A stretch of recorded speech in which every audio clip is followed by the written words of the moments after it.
लग्न झालं, काही महिन्यातच संसार तुटला, महिलेनं लगेच पोटगी मागितली. मग काय, न्यायालयानं चांगलंच फटकारला. पोटगीसाठी सुप्रीम कोर्टात गेलेल्या मुंबईतल्या एका महिलेचं प्रकरण सध्या चर्चेत आहे. महिलेची मागणी ऐकून सरन्यायाधीश BR गवई यांच्या अध्यक्षतेखालचं खंडपीठही आश्चर्यचकित झालेलं. पतीनं घटस्फोटाची मागणी केली असता पत्नीनं तब्बल 12 कोटी रुपयांची पोटगी, मुंबईत 3 BHK फ्लॅट आणि BMW कारची मागणी केल्यानं प्रकरण चर्चेत आलं. आता हे प्रकरण नेमकं काय, सविस्तर पाहूया. हे प्रकरण मुंबई उच्च न्यायालयात सुरू आहे. 18 महिने टिकलेल्या लग्नानंतर पतीने विवाह रद्दबादल करण्याची घोषणा केली.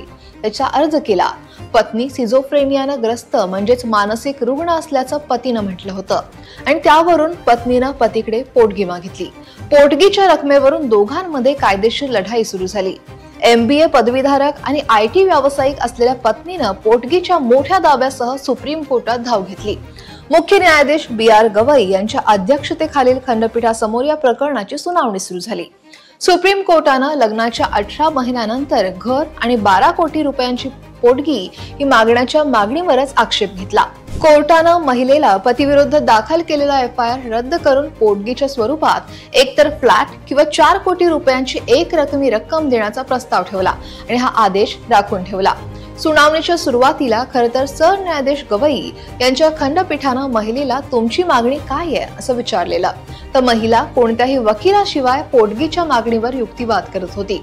पत्नीनं दावा केला होता की तिचा पती हा खूप श्रीमंत आहे, त्यामुळे पत्नीनं मुंबईतील कल्पतरू कॉम्प्लेक्स मध्ये कोणतंही कर्ज नसलेला फ्लॅट आणि 12 कोटी रुपयांची एक रकमी पोटगी मागितली. तसंच पत्नीनं कोर्टालाच माय लॉर्ड, मी सिझोफ्रेनियाग्रस्त दिसते का असा सवालही केला. तसंच तिनं माझ्या वकिलांवर माझ्या पतीनं प्रभाव टाकल्याचाही दावा केला होता.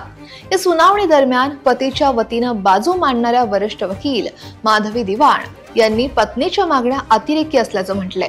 तिलाही काम करावं लागतं, तीही काम करू शकते, सगळं अशा प्रकारे मागता येत नाही असं त्या म्हणाल्या. त्यानंतर मुख्य न्यायाधीश BR गवई यांच्या खंडपीठानं पत्नीची शैक्षणिक पातळी आणि तिच्या लग्नाच्या कालावधीनुसार तिच्या दाव्यांबाबत माहिती घेतली. यावेळी मुख्य न्यायाधीशांनी नोकरी न करण्याच्या तिच्या इच्छेवर देखील प्रश्नचिन्ह उपस्थित केलं. तू IT क्षेत्रातली आहेस, तू MBA केलंयस, तुम्हाला बंगळुरू, हैदराबाद इथं खूप मागणी आहे, तू काम का नाही करत असा सवाल तिला कोर्टानंच केला. तसंच तुमचं लग्न फक्त 18 महिने टिकलंय, आता तुम्हाला BMW हवी आहे आणि पोटगी म्हणून महिन्यासाठी 1 कोटी रुपये हवे आहेत. तुम्ही इतके शिक्षित असताना स्वतःच्या मर्जीनं काम का करत नाही? तू खूप सुशिक्षित आहेस, तू काहीही मागितलं नाही पाहिजेस आणि स्वतः कमवून खाल्लं पाहिजेस असं देखील कोर्टानं म्हटलंय.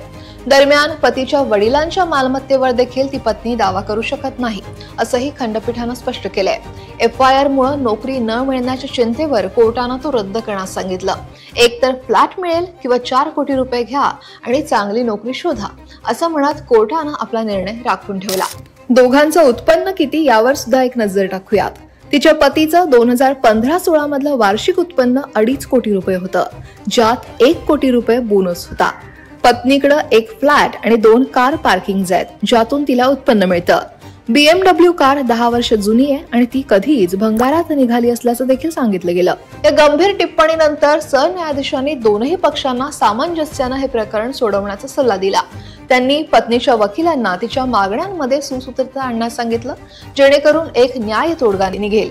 पतीनं देखील आपण पत्नीला एक वाजवी रक्कम देण्यास तयार असल्याचं म्हटलंय, पण पत्नीनं केलेल्या अटी त्याला अमान्य आहेत. आता पुढच्या सुनावणीत या प्रकरणावर काय निर्णय होतो हे पाहणं महत्वाचं ठरेल. मात्र या प्रकरणानं पोटगी कायद्याचा आणि त्याच्या गैरव्यापाराचा मुद्दा हा पुन्हा एकदा ऐरणीवर आलाय.